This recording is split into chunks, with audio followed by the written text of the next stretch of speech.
एक ही मंच से जमकर बरसे अखिलेश यादव और चाचा शिवपाल। समाजवादी पार्टी के राष्ट्रीय अध्यक्ष और पूर्व मुख्यमंत्री अखिलेश यादव ने इटावा के महिवा ब्लॉक में स्वाभिमान समारोह और पीडीए कार्यकर्ता सम्मेलन को संबोधित किया। इस दौरान उन्होंने बाबा साहेब डॉक्टर भीमराव अंबेडकर की प्रतिमा का अनावरण करते हुए संविधान बचाने की अपील की। उन्होंने कहा कि संविधान पर खतरा मंडरा रहा है, लेकिन हम किसी भी कीमत पर बाबा साहेब का संविधान बदलने नहीं देंगे। अखिलेश यादव ने कहा कि आज जब संविधान को कमजोर करने की कोशिश हो रही है, तब पीडीए, पिछड़ा, दलित, अल्पसंख्यक को एकजुट होकर लोकतंत्र की रक्षा करनी होगी। उन्होंने बीजेपी पर निशाना साधते हुए कहा कि मौजूदा सरकार को संविधान की परवाह नहीं है।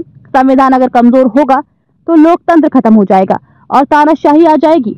उन्होंने इटावा और औरैया की क्रांतिकारी विरासत को भी याद किया। अखिलेश ने बताया कि 1857 की क्रांति में A.O. ह्यूम जैसे अफसर यहां से भाग गए थे, जिनसे बाद में कांग्रेस की नींव पड़ी। वही क्रांतिकारी गेंदालाल दीक्षित, रामप्रसाद बिस्मिल और फूलन देवी जैसे योद्धाओं का उदाहरण देते हुए उन्होंने कहा कि समाजवादी पार्टी ने हमेशा संघर्षशील लोगों को आगे बढ़ाया है।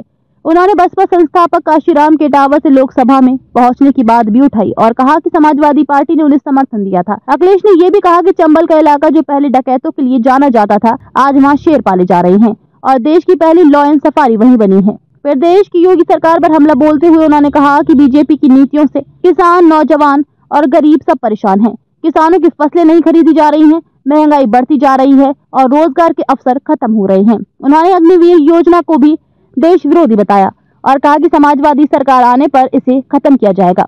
वहीं इस कार्यक्रम में सपा महासचिव शिवपाल यादव ने भी बीजेपी सरकार पर तीखा हमला करते हुए कहा कि ये सरकार संविधान के मुताबिक काम नहीं कर रही और अधिकारियों का रवैया भी संविधान विरोधी है। उन्होंने जनता से आह्वान किया कि वे 2024 की तरह एकजुट होकर 2025 में भी बीजेपी को हराएं।